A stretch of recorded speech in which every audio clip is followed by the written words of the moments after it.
Hey guys, and welcome back to another video. Welcome back to the YouTube channel. Make sure to smash a like and subscribe if you are new. We're nearly on 400 subscribers. And we'll try to hit 500 before the end of the year, as a lot of you may know already. I will be doing another Q&A stream when we hit these milestones, the 400s. I won't be drinking though. I won't be drinking. Not again. We're not doing that again. But I will be doing more Q&As. I did enjoy that Q&A from what I can remember. But I thought I'd do a video on a ridiculous headline today because you're not getting any lives from me on Friday and Saturday, as I said on Twitter, because I'm out for the whole days. So you're probably not, like, if there's any breaking news, I can't bring it to you.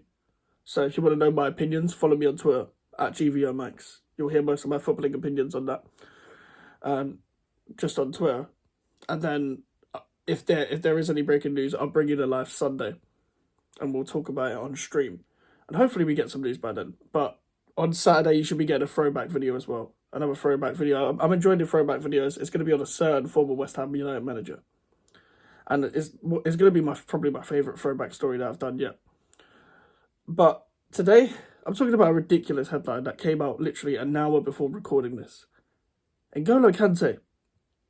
Now, we've seen it in the Euros that N'Golo Kante he's still got it, even though he plays in Saudi. The problem was with N'Golo Kante, he looked semi-finished at Chelsea because of injuries and his age and the wages. Now, this transfer headline is ridiculous.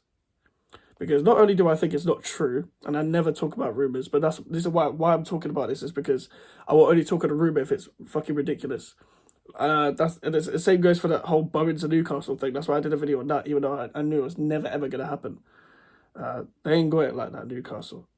Like, if it was like a Real Madrid, an Arsenal, a Man City, like, I'd get it. You know, clubs that are actually in the Champions League above us and stuff, like blatantly above us. Obviously, Real Madrid aren't coming in for Jared Bowen anytime soon. But you know what I mean. You know what I'm talking about. Then he'd probably leave. But he's going to retire here. Now, with N'Golo Kante, obviously former Chelsea player, this does feel like a 2018 West Ham signing when we signed someone on pretty much on the back end of their career. Now, I would take him for 2 years. I'll take him for 2 years max, but that is it. I do think that he does still have it. A lot of people would be confused, why would we sign him when we have Alvarez? I think he's actually probably going to be signed to play next to Alvarez. Now, Kante's never been a number 6. He has the energy, but he cannot play a lone 6.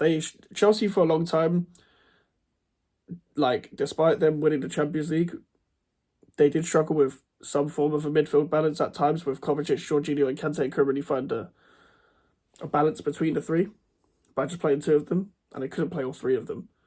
Because Jorginho would play as a 6, but he's not mobile enough to, defend all of that on his own. Kante's not really an advanced, number 10/8, etc. He's a guy who can pick it up off the number 6 and drive with it, but he's not a final third man. He's not a final third man. He's just a box-to-box. He's got great energy, can win the ball high up the pitch. He still has the energy now. The problem is that he would barely do 90 minutes.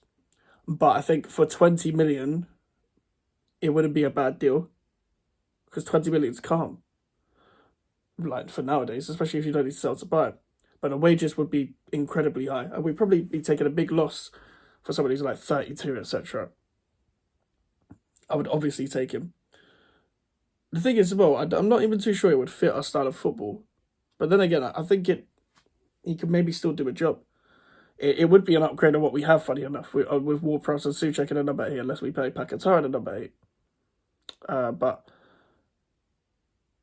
if it's an upgrade on what we have, I wouldn't side-eye it. But I don't think this rumour is true.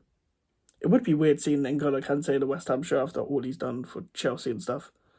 It would be a weird sight, but I take it. Now, Kurt Zuma, you are good friends with N'Golo Kante, so you want to make this deal happen, just send that text over. Send that text and just be like, come to West Ham.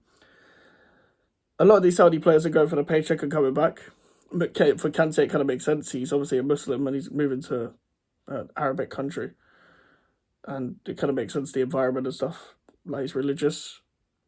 And he's kind of already done everything that he needs to do. He's won the league twice, won the Champions League.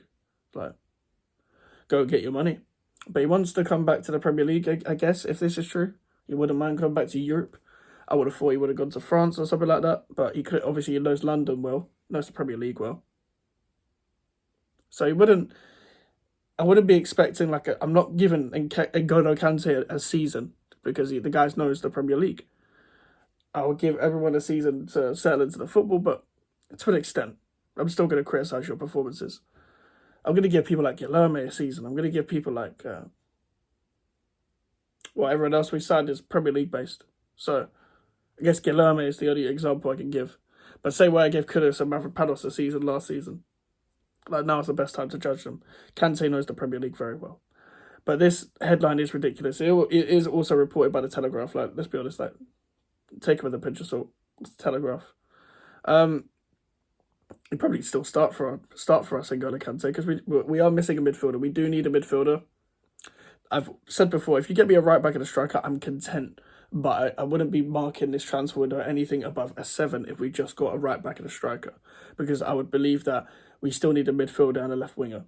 Obviously, the centre-back options could only come if we take the opportunity with Todibo and he just like, fuck it, I'll come to West Ham because Juventus aren't there anymore. Or again, or Zuma go.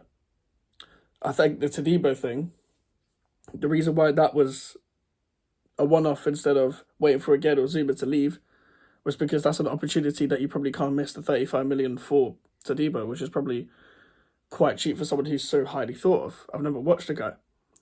But with Kante, let me know what you guys think, because I'd understand why you'd take him. I'd understand why you wouldn't take him. I would still take him, but I'm not going to be completely upset if we miss out on him, because I was never expecting N'Golo Kante to move to West Ham United. But I'd be interested. I'd be interested to see how that could work. Obviously, it doesn't. But it's not really a high risk, high reward, is it?